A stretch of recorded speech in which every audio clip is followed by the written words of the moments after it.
Assalamualaikum warahmatullahi wabarakatuh. Perkenalkan, nama saya Mahdi. Saya di sini dari Prodi Hukum Fakultas Ilmu Hukum dengan NIM 2021 1440038. Di sini saya akan mempresentasikan paper saya yang berjudul Analisis Putusan Mahkamah Internasional dalam Sengketa Kedaulatan Pulau Sipadan dan Ligitan berdasarkan hukum internasional.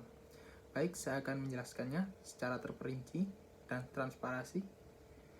Kasus Pulau Sipadan dan Ligitan seharusnya menjadi pembelajaran bagi Indonesia ketika pemerintahan harus melepaskan kedaulatan dari Pulau Sipadan dan Ligitan akibat keputusan dari Mahkamah Internasional dalam sengketa antara Indonesia dengan Malaysia.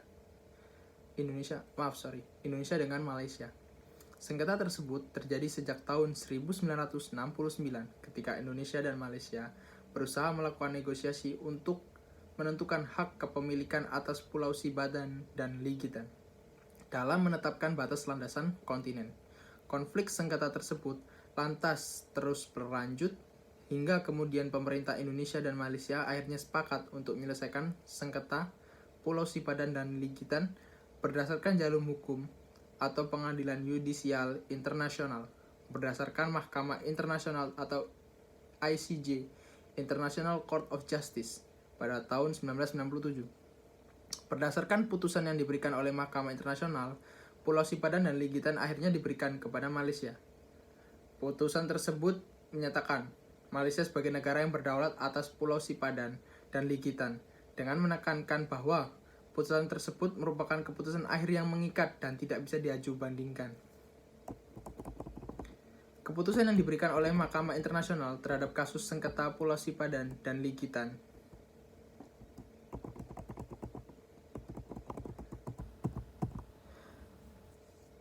pun kemudian menimbulkan perdebatan, terutama di Indonesia. Tidak sedikit ahli yang melakukan kajian ulang terhadap kasus sengketa Pulau Sipadan dan Ligitan, serta mempertanyakan alasan hingga hal yang menjadi pertimbangan bagi bangsa Indonesia untuk akhirnya kalah dalam penyelesaian sengketa melalui Mahkamah Internasional berdasarkan hukum internasional yang berlaku. Hal ini didorong karena melalui kasus sengketa Pulau Sipadan dan Ligitan, Indonesia mau tidak mau harus kehilangan kedaulatan dan tidak memiliki hak kepemilikan atas kedua pulau yang berada di perbatasan Kalimantan tersebut. Secara umum, mengenai permasalahan sengketa kedaulatan dari dua negara memang merupakan bagian dari kajian hukum internasional. Penyelesaian permasalahan sengketa tersebut kemudian harus diselesaikan berdasarkan ketentuan-ketentuan yang telah diatur dan terdapat di dalam hukum internasional. Apabila dilihat dari latar belakangnya, berdasarkan hukum internasional, keputusan Indonesia dan Malaysia dalam meminta keputusan Mahkamah Internasional dalam penyelesaian sengketa kedaulatan merupakan hal yang tepat untuk dilakukan karena berbagai upaya penyelesaian yang sudah dilakukan tidak pernah mencapai tujuan dan hanya menemui jalan buntu bagi kedua negara.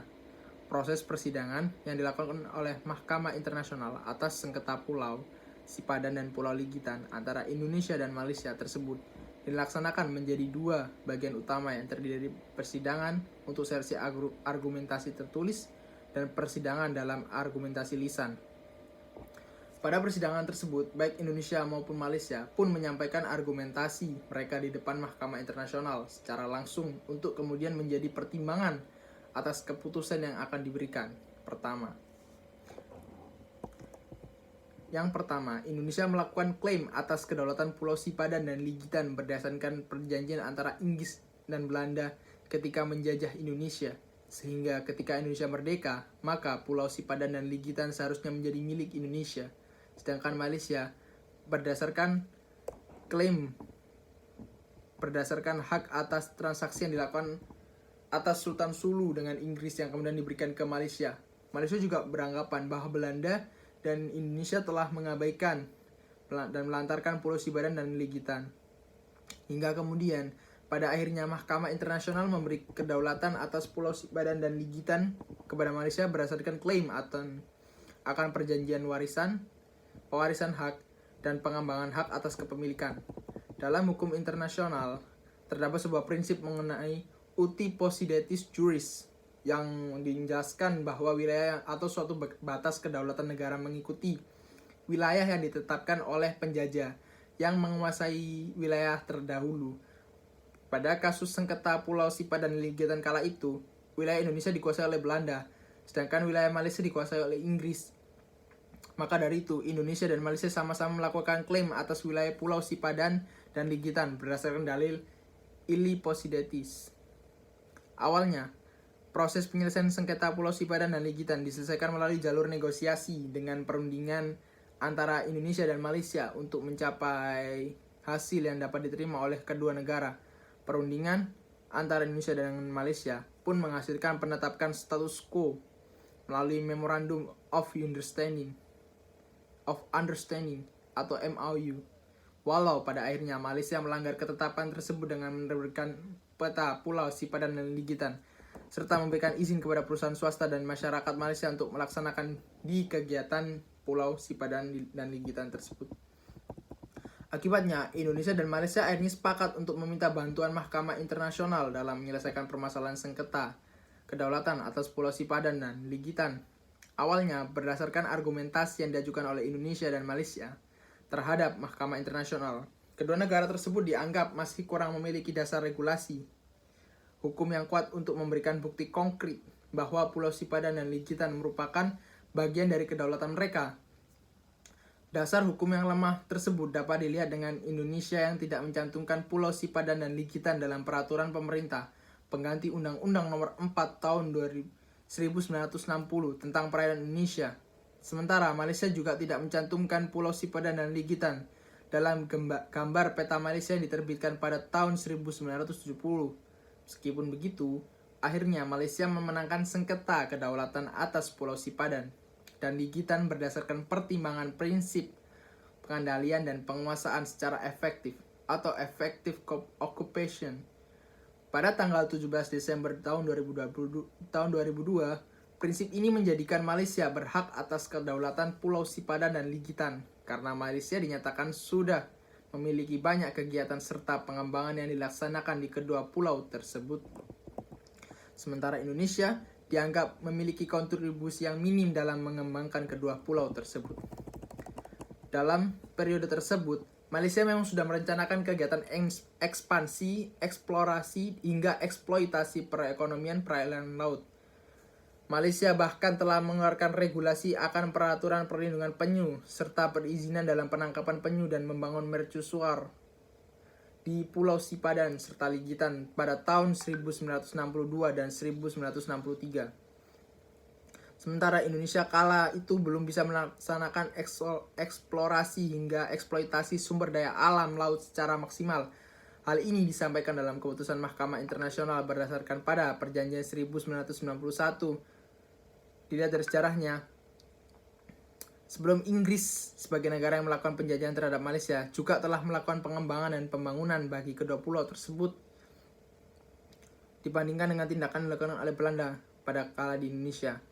Perbandingan antara tindakan yang dilakukan oleh Malaysia dan Indonesia ini menyebabkan bahwa kegiatan Malaysia atas Pulau Sipadan dan Ligitan membuktikan syarat keefektifan telah terlaksana dengan baik melalui pembangunan dan kegiatan pemberdayaan.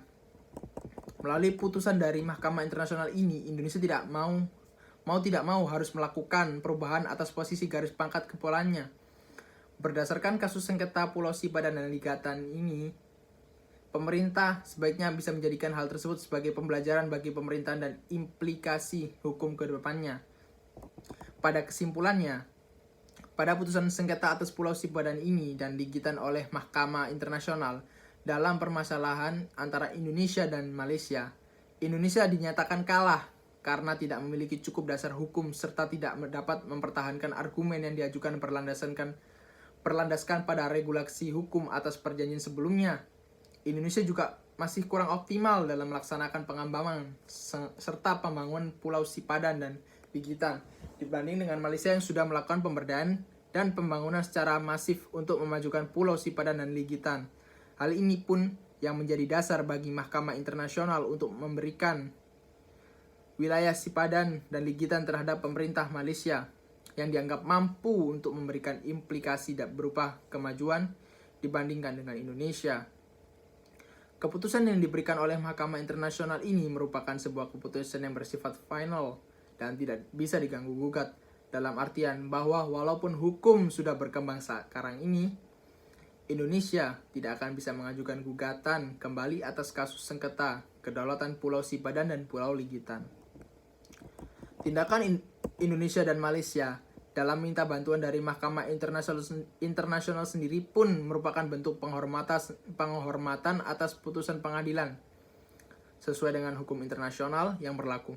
Terlebih lagi, Mahkamah Internasional merupakan subjek dalam hukum internasional yang secara keputusannya harus ditaati oleh setiap negara terkait. Pernyataan dari Indonesia dan Malaysia secara jujur juga menjadi faktor akan penentu pertimbangan penentuan kedaulatan Pulau Sipadan dan Ligitan. Penyelesaian sengketa kedaulatan sendiri merupakan hal yang penting dilakukan oleh dua negara, terutama untuk mencegah eskalasi konflik dan menciptakan hubungan yang baik antar negara satu dengan negara yang lain.